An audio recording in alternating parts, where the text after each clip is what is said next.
Assalamualaikum warahmatullahi wabarakatuh. Alhamdulillahi rabbil alamin. Wassalatu wassalamu ala Rasulillah wa ala alihi wa sahbihi ajma'in. Rabbi syrah li sadri wa yassir li amri wa hlul 'uqdatam min lisani yafqahu qawli. Allahumma iftah alaina futuhal 'arifin warzuqna fahman nabiyyin. Allahumma kun ma'ana wa lana daiman ya arhamar rahimin. Hadirin dan hadirat yang saya hormati sekalian, pada malam ini saya akan baca dua hadis. Iaitulah yang pertamanya, an Abi Hurairah radhiyallahu anhu, anin Nabi sallallahu alaihi wasallam qala, inna Allah ta'ala yaqul, ya ibna Adam, tafarrag li'ibadati, amla sadraka ghina, wa asudda faqrak, wa illa taf'al mala'tu yadayka sughlan walam asudda faqrak. Artinya, diriwayatkan daripada Abu Hurairah radhiyallahu anhu, daripada Nabi sallallahu alaihi wasallam, baginda bersabda, Allah Taala telah berfirman, wahai anak Adam, luangkanlah dirimu untuk beribadat, nescaya aku akan penuhkan dadamu dengan kecukupan, dan aku menutup kefakiranmu. Jika kamu tidak melakukannya, nescaya aku membuat diri kamu sentiasa dalam keresahan dan tidak menutup kefakiran kamu. Riwayat daripada Imam Tirmizi. Jadi berdasar pada hadis ini, yang pertamanya kita dapat satu pelajaran. Yang pertamanya, iaitulah Allah Subhanahu wa taala telah berfirman dalam hadis kursi yang memerintahkan kita supaya kita beribadat kepada Dia. Ibadat sini dipahami daripada ibadat sini adalah ibadat khusus. Sebabnya ialah kerana ibadat tu ada dua. Satu ibadat khusus, satu ibadat umum. Yang dikatakan ibadat khusus itu ialah upacara keagamaan yang nampak zahirnya merupakan peribadatan, seperti sembahyang, seperti baca Quran, seperti zikir, seperti selawat kepada Nabi Muhammad sallallahu alaihi wasallam, seperti kita melakukan puasa dan sebagainya. Termasuklah juga haji dan sebagainya. Itu orang panggil ibadat khusus. Ibadat khusus. Jadi ibadat khusus ni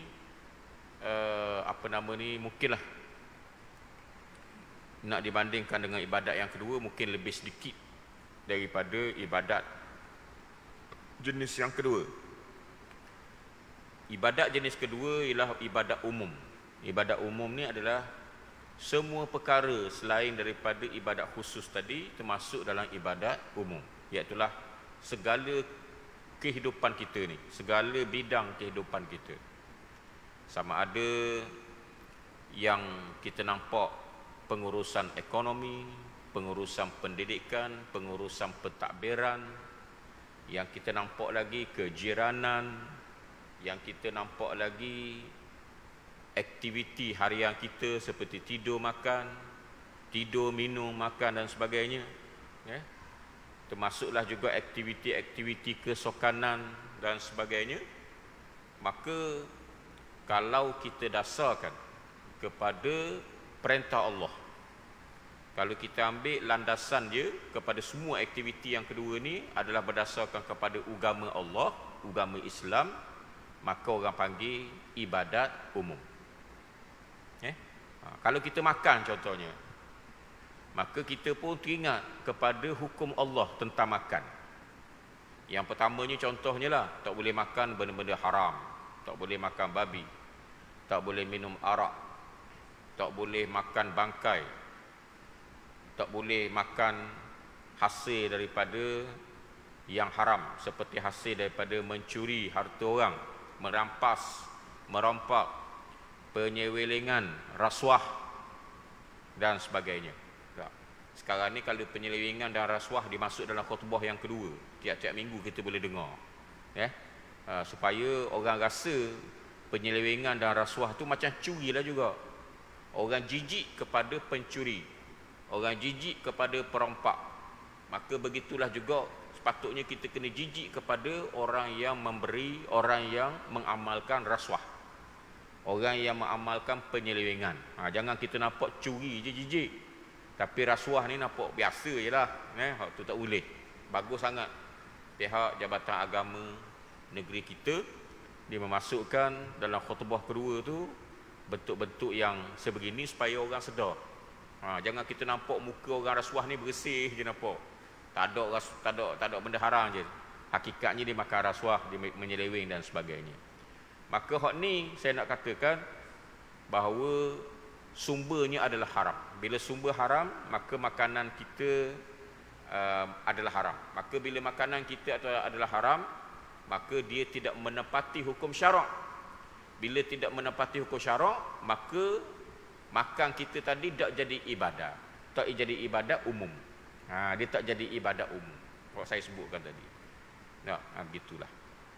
Dan yang seterusnya, contohnya kita kata apa lagi? Bersokan lah. Bersokan. Bersokan ni dia boleh jadi ibadah umum. Dengan syarat kita patuh kepada cara bersokan dalam Islam. Bersokan ni ada dalam hadis Nabi Muhammad sallallahu alaihi wasallam. Dan salah satu daripada sifat orang yang soleh yang disebutkan oleh Imam Hasan Al-Banna dalam kitab Majmu' Rasail ialah qawiyyun bil jismi. Qawiyyun fil jismi, iaitu orang yang kuat tubuh badannya. Tu tanda orang soleh ialah orang yang kuat tubuh badan dia. Orang yang soleh ni orang yang cakna kepada kesihatan. Orang yang cakna kepada kekuatan badan dia. Dia tak elok badan dia rok gitu. Muyuk je dak. Itu bukan orang soleh gitu. Dia elok je. Nyakit pun tak pergi hospital. Nyakit pun tak ikhtiar. Tak pergi hospital tak apalah kalau ikhtiar kot lain. Mana tahu ada obat-obat yang lain lagi daripada hospital kita tak tahu dah tak. Apakah hiu ke apa semua yang diiktiraf lah. Yang diiktiraf yang tidak membahayakan. Jadi dia elok bodoh gitu je. Maka waktu tu dia sebenarnya lari daripada garisan Islam. Sebab Islam kata tadawau, hendaklah kamu berubat. Wala tatadawau bil haram, jangan kamu berubat dengan benda yang haram. Tak boleh berubat dengan benda haram. Tapi berubat tu adalah disuruh. Jadi sebab tu Imam Nawawi telah mengatakan hukum berubat tu adalah sunat. Jadi berubat pula kita berubat tu sunat, betul lah. Jadi berkait dengan kesihatan. Bila kait dengan kesihatan, maka dia berkait juga dengan sokan. Sebabnya ialah kerana sokan ni salah satu yang boleh menjadikan kesihatan kita baik. Boleh.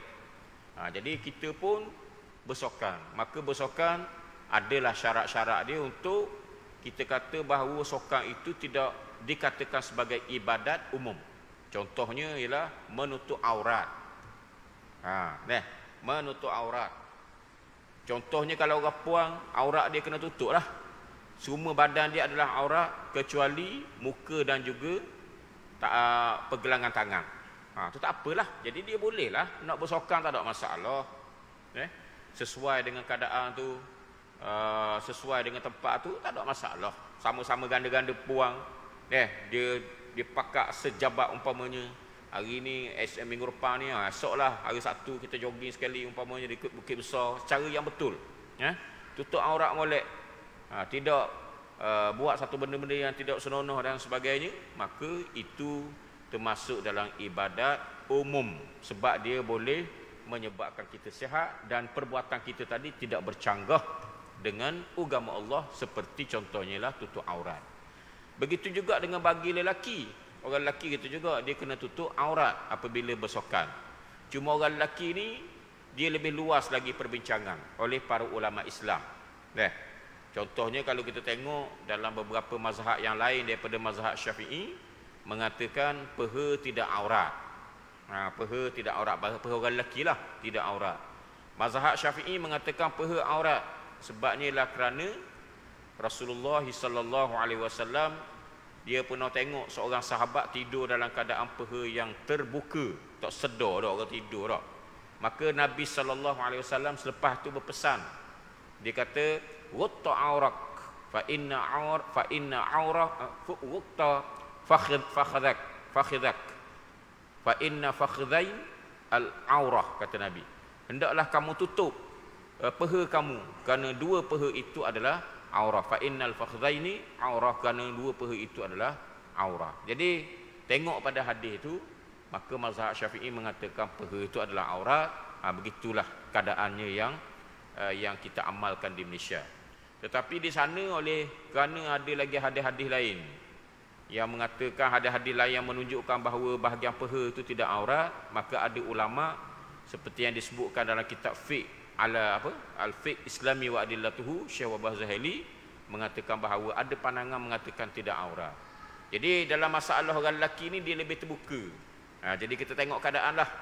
Ada juga setengah-setengah keadaan tu kita meraihkan pandangan lain untuk untuk menyelaraskan dengan tuntutan peraturan, di mana peraturan tu kata begini-begini, maka kita nak selesaikan peraturan tadi, maka kita tengoklah kepada pandangan lain yang lebih longgar. Bagi orang lelaki tidak ada masalah sangat. Bagi orang puan ada masalah tadilah, sebab aurat dia lebih ketat daripada orang lelaki. Begitulah. Jadi sebab tu dalam masalah sokang ni, kalau kita nak bincang sokang dalam Islam, kita tak boleh tengok kepada patuh Syafi'i, patuh mazhab Syafi'i, tapi kita kena tengok patuh syariah. Dia ada dua beza. Patuh mazhab Syafi'i lain, patuh syariah dia berbeza. Kalau patuh mazhab Syafi'i, kita kena ikut mazhab Syafi'i lah, sebagaimana yang saya sebutkan tadi. Tetapi kalau patuh syariah, dia lebih terbuka lagi. Kita boleh tengok kepada aliran-aliran mazhab-mazhab yang lain, supaya lebih selaras dengan peraturan-peraturan yang telah ditetapkan oleh sokang. Ini masalah fiqh, dia bukan masalah akidah. Kalau masalah akidah tak boleh. Ini masalah fiqh. Maka lebih longgar lagi lah perbincangan di kalangan ulama berhubung dengan perkara yang aurat lelaki tadi. Begitu juga kalau kita bersokang nak jadi ibadat tadi, janganlah sokang itu mencederakan tubuh badan kita. Kalau yang mencederakan tubuh badan sampai boleh jadi mati, ataupun boleh jadi cacat, boleh jadi rosak fikiran, boleh rosak akal, boleh orang panggil boleh cacat lah anggota badan dan sebagainya, maka itu dah jadi haram. Tak boleh, tak patuh syariah dah tu. Itu dah orang panggil tidak masuk dalam ibadat umum dah. Maka sebab itu kalau kita tengok dalam beberapa kitab, dalam kitab Majmu' Al-Fatawa, Majmu' Fatawa, yang dikeluarkan di Arab Saudi, dia ada keluarkan satu pandangan, iaitulah permainan sokang tinju dengan gusti. Tinju ni dia boleh, kalau tinju betul-betul lah, bukan tinju belakang ni, tinju betul, tinju yang betul-betul menyebabkan tumbang orang tu, orang ni dan sebagainya, itu adalah bercanggah dengan Islam, tidak dibenarkan dalam Islam. Begitu juga dengan gusti. Kalau gusti hak tak belakang lah, hak belakang tu cerita lain. Yang betul-betul bergusti sampai pekat mati, boleh rosak akal, boleh rosak fikiran, kemudian bukan setakat itu saja, dia boleh jadi cacat dan sebagainya. Pada masa itu adalah diharamkan. Itu adalah diharamkan. Jadi kena tengoklah suasana sokang tu sendiri. Kemudian sokang-sokang lain tak ada masalah. Kita jangan tengok, kita kata 2-3 perkara tu haram, kita nampak Allah syariah ni ketat sangat. 2-3 perkara je haram, tapi berpuluh-puluh lagi, mungkin beratus-ratus lagi jenis sokang halal. Tak ada masalah pula. Apa pula? Jangan kita dah adil gitu. Kita kena adil lah. Syariah mengatakan 2-3 sokang tu tak boleh. Contohnya kita kata tinju lah, lebih rosak. Yang betul-betul lah, tinju betul-betul. Allah ketaknya Islam ni, Allah susahnya Islam ni. Tak kata ke? Susah lalu, kita tuduh Islam lalu. Sedangkan kita dah tengok berpuluh-puluh sokang lagi tu halal, berpuluh-puluh sokang lagi tu dibenarkan. Apa pula duk tengok sekara tu, maka duk kata ketat kerah lalu, ketat lalu. Tak. Macam kita kata makanan juga, Islam mengharamkan makanan haram tu sikit sangat ya. Contohnya kita kata bangkai, babi, umpamanya darah. Tapi yang lain ke berpuluh-puluh jenis binatang lagi, hak dalam laut, hak yang ada dalam hutan, halal. Kita duk main hak sikit tu, hak haram tu, kita duk tuduh Islam ni ketaklah, kerahlah dan sebagainya. Tak adil, sifat kita tu tak adil, dan kemungkinan lahir daripada perasaan tidak berapa yakin dengan hukum-hukum Islam. Tak berapa yakin dengan perundangan Islam dalam bab-bab yang berkait dengan kehidupan ni. Tak boleh lah tu. Kita kena yakin perundangan Allah Subhanahu Wa Taala termasuklah dalam bahagian yang berkait dengan sokan, bahagian yang berkait dengan apa-apa sekalipun dalam kehidupan ni.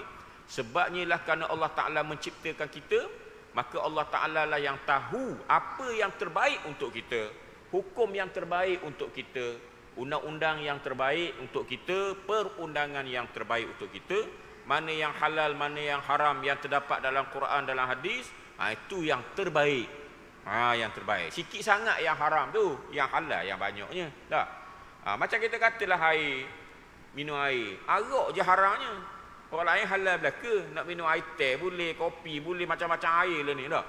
Tapi orang duk tuduh Islam ni berapa agama duk haramkan, duk terbukalah, kerahlah agama kerah, sampai arak pun dia haramkan. Hak tu saja haram, hak lain halal tak apa. Jadi gitu sifat kita, sifat manusia ni lah. Okey, yang mempertikaikan hukum Allah Subhanahu Wa Taala. Jadi begitulah. Jadi yang dikatakan ibadat umum itu ialah apa sahaja aktiviti yang kita dasarkan kepada ajaran Islam. Aktiviti yang selain daripada ibadat khusus yang kita dasarkan kepada ajaran Islam, maka itu dinamakan sebagai ibadat umum. Maka apa nama ni, kita sebenarnya bila kita sedar benda tu, maka kita tahu sebenarnya setiap masa kita beribadat kepada Allah Subhanahu Wa Taala. Bukan masa semayang je kita beribadat pada Allah, masa kerja pun kita beribadat juga kepada Allah Subhanahu Wa Taala, selagi mana kerja kita tadi tidak bercanggah dengan ajaran Islam itu sendiri. Kemudian kita pergi kepada yang ada yang kedua pula, tak ingat ni, iaitulah berhubung dengan fadilat yang kedua, orang yang berzikir kepada Allah, orang yang tumpu pada ibadat khusus. Banyak dia semayang sunat, bukan wajib ni. Hak wajib tu ialah memang buat semua dah. Banyak dia berselawat, banyak dia berzikir pada Allah, banyaknya dia kata subhanallah walhamdulillah wala ilaha illallah Allahu akbar, banyaknya dia beristighfar kepada Allah, banyak dia bertaubat pada Allah. Rupa-rupanya fadilat dia berapa? Fadilat dia dalam hadis ni disebutkan 2 perkara. Ni untung ni kalau orang yang kuat, orang yang beramal dengan apa yang disebutkan tadi, hidup dia penuh dengan zikir, insya-Allah. Fadilat yang pertama, amla sadraka ghina, iaitulah nescaya aku akan penuhkan dada dia dengan rasa cukup, rasa qinaah, rasa cukup. Dada dia ni rasa lapang, tenteram. Hak Tuhan bagi tu cukup. Dah itulah rezeki kita. Kita dah usaha dah, kita dah berdoa dah, itulah rezeki kita. Dia rasa cukup. Dia tak marah Tuhan, dia tak kata Tuhan tak adil.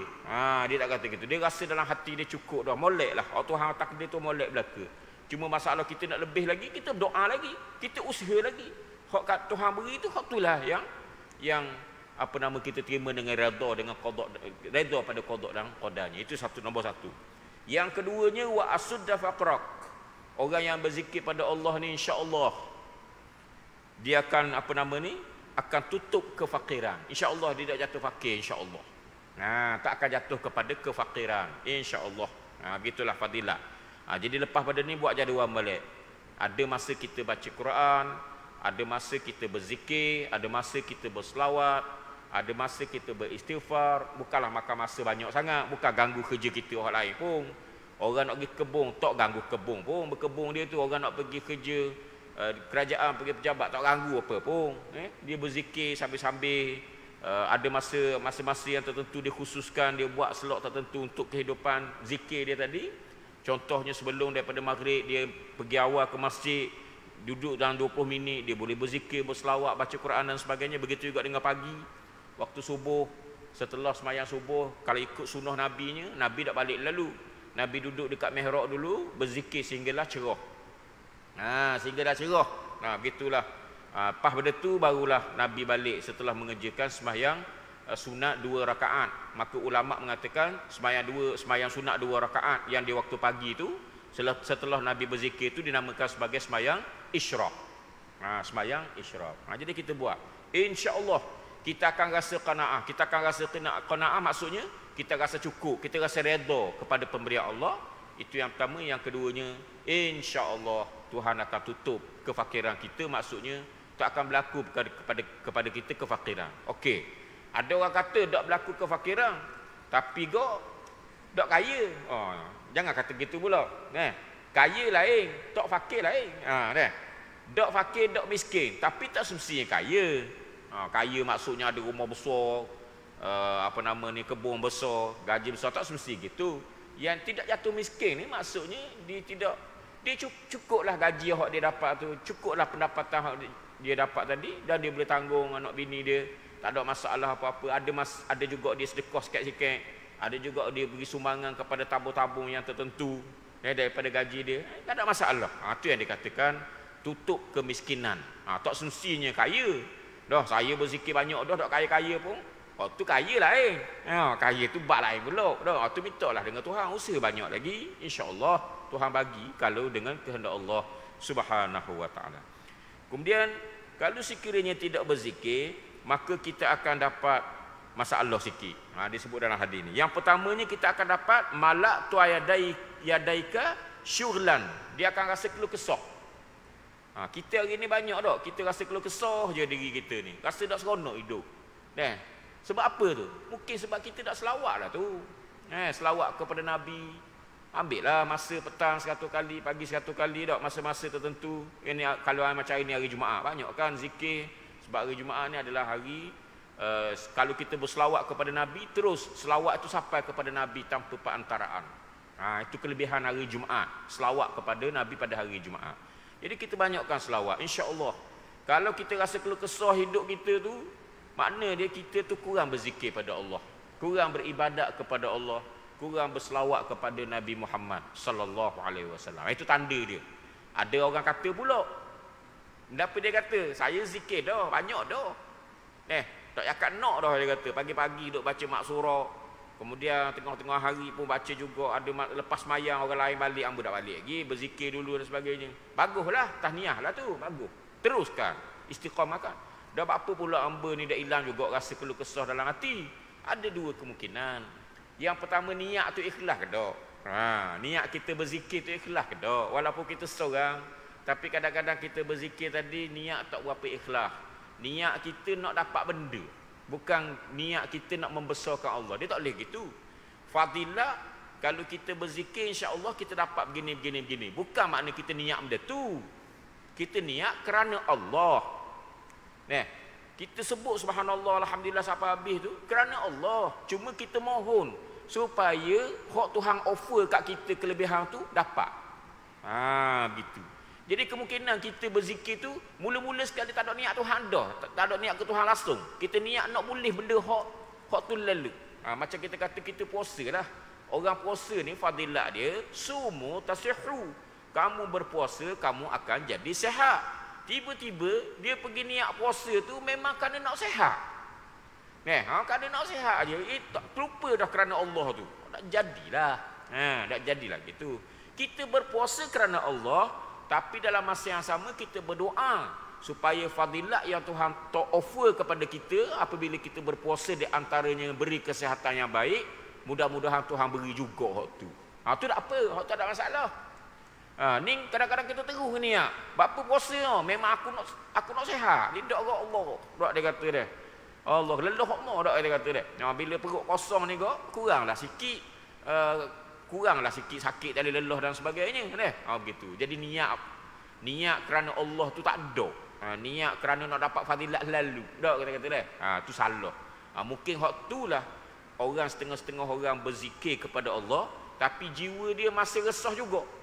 Jiwa dia masih tak tenteram juga.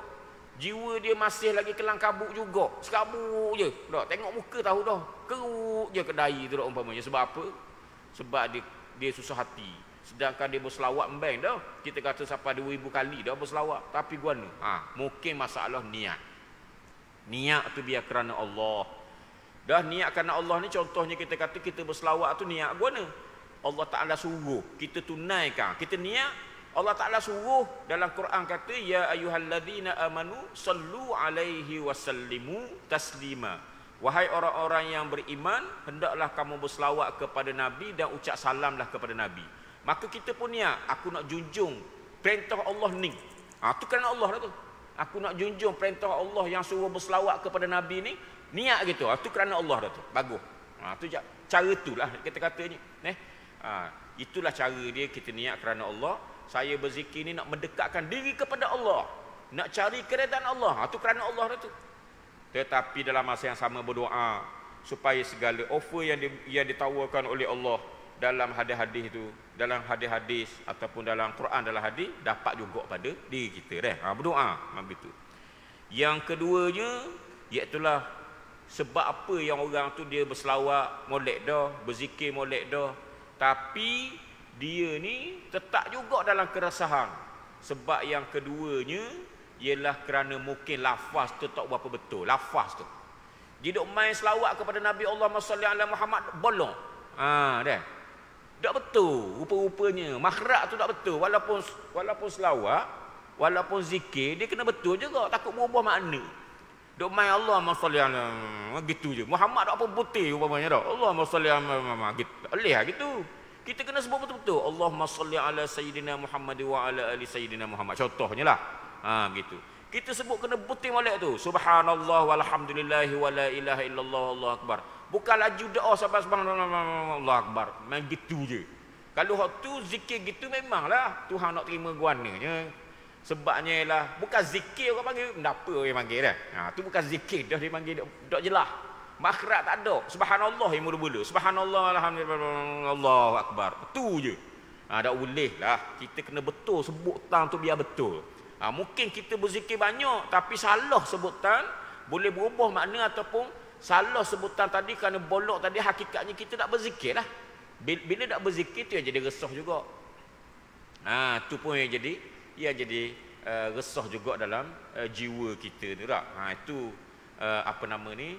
yang perlu diambil perhatian oleh kita semua dalam kita berzikir kepada Allah. Itulah dua perkara saya nak sebut. Kenapa saya ni berzikir tapi resah juga, hati tak terterang. Saya ni itulah sebab nombor dua tadilah. Saya ulang Iaitulah nombor dua tadilah kerana makhraj tak apa betul. Macam baca Quran juga. Kita kata Allah, kita boleh habis Quran sebulan sekali. Tamat Quran sebulan sekali, boleh baca sehari sejuzu. Tapi dengar pada bacaan tu Allah main. Dak luluh dah dak kata dah. Dia baca tu laju doa. Siapa pekat tak tahu makhraj mana alif, mana ha, mana ha, tak tahu dah. Tak, kalau alhamdulillah rabbil alamin tu alhamdulillah tinggal dah. Mari alhamdulillah lalu dah. Bismillah tu tak jelas dah, bis tu. Bismillah tak jelas dah. Mari dah. Bismillahirrahmanirrahim dah. Macam mana bacaan Quran kita tak betul? Bacaan Quran kita tu urut tak betul. Bismillahirrahmanirrahim tu kena ada boleh. Jangan Bismillahirrahmanirrahim tu tak ada apa, tak ada hilang tu. Ada sikit-sikit je. Itu yang menyebabkan kita tamat Quran warnalah tak tenteram juga jiwa, sebab makhraj tak apa betul. Tajwid tak ada. Ini baca Quran tajwid pula tambah sikit lagi tak. Tu kena ambil perhatianlah belaka dua perkara yang saya sebutkan tadi. Yang kedua hadisnya ialah an Abdullah ibn Abbas radhiyallahu anhuma anin Nabi sallallahu alaihi wasallam qala istaghnu anin nasi walau bisyawtis siwaki. Diriwayatkan daripada Abdullah bin Abbas radhiyallahu anhuma daripada Nabi sallallahu alaihi wasallam, janganlah kamu bergantung kepada manusia walaupun dengan alat pembersih gigi. Jangan gantung dengan orang.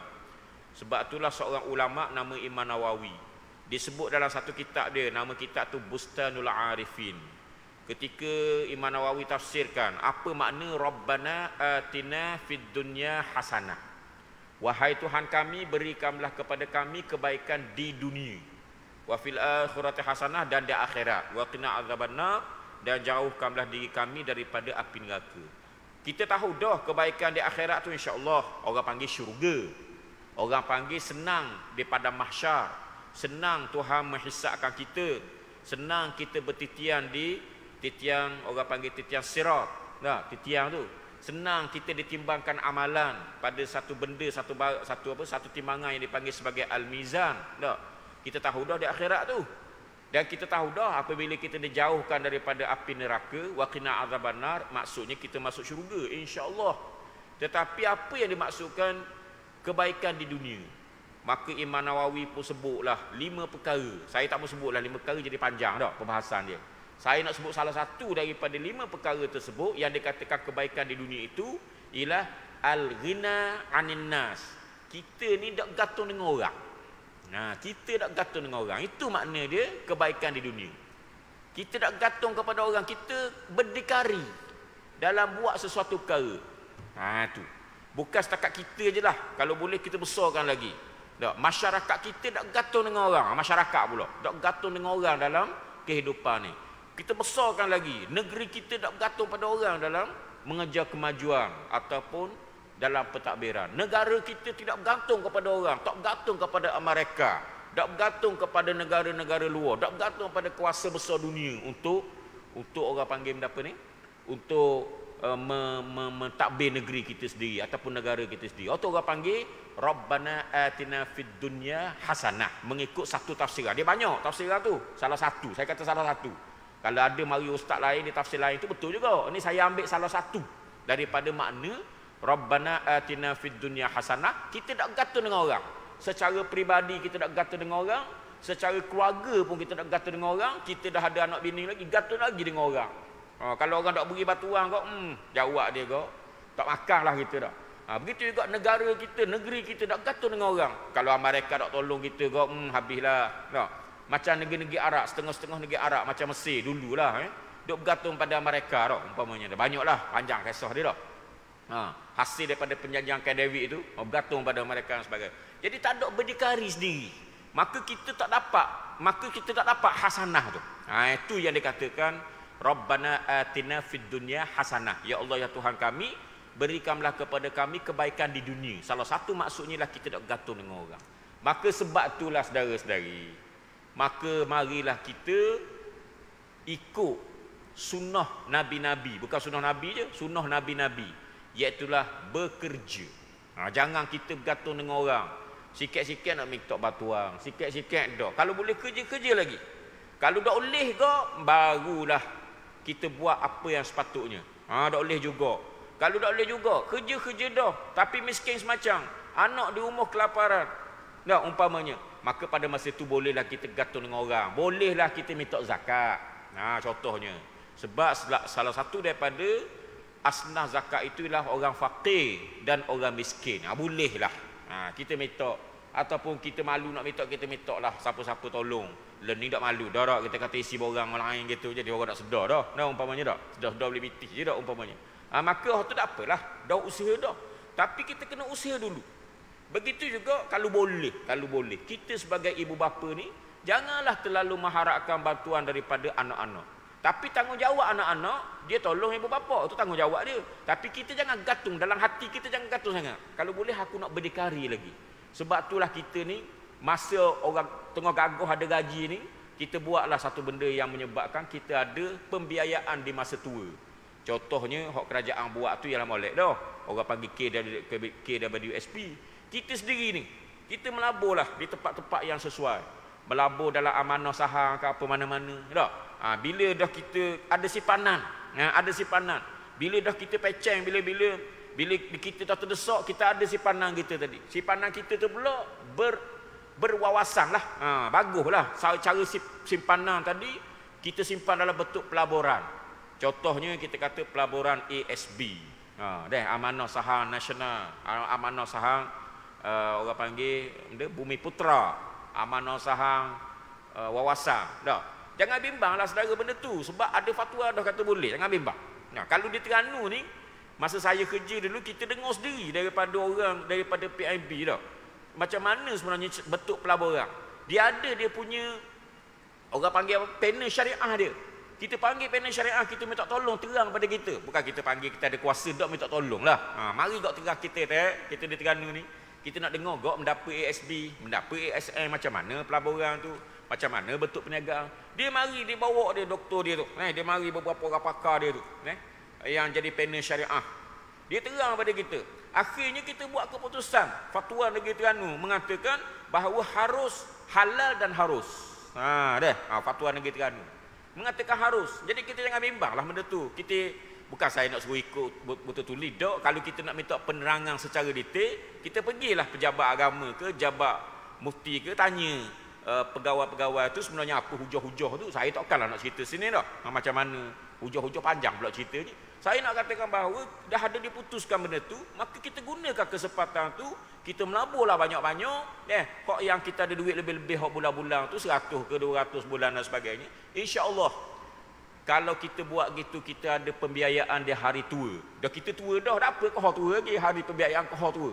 Dah umpamanya. Jangan sangat kita gantung dengan orang walaupun kepada anak-anak. Tapi anak-anak dia ada tanggungjawab. Jangan kata tak ada tanggungjawab. Kita perasaan kita ni, daripada diri kita ni tak boleh gantung dengan orang.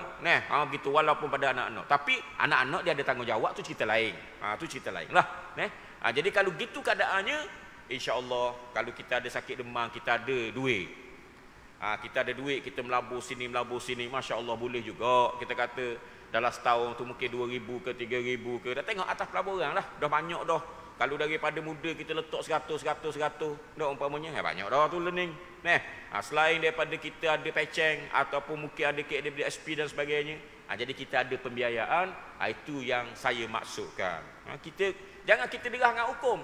Setengah-setengah derah dengan hukum. Kita dengar orang kata haram, ASB. Orang kata gini, saya bukan keping ni. Saya hanya menceritakan macam mana cara untuk kita, orang panggil, nak membebaskan diri daripada bergantung dengan orang sangat. Tu maksud saya. Jadi kita kena ada pembiayaan diri sendiri sebegitu dah. Jadi merah dah, tubik lapu dah setakat tu lah. InsyaAllah saya akan sambung lagi pada masa akan datang ni. Wabillahi taufiq wal hidayah. Wassalamualaikum warahmatullahi wabarakatuh. Bismillahirrahmanirrahim. Alhamdulillahirabbil alamin. Wassalatu wassalamu ala Rasulillah wa ala alihi wa sahbihi ajma'in. Allahumma ighfir lana, Allahumma arhamna, Allahumma tub alaina, Allahumma waffiqna.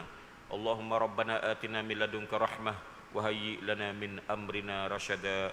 Walhamdulillahi rabbil alamin. Taqabbalallahu minkum.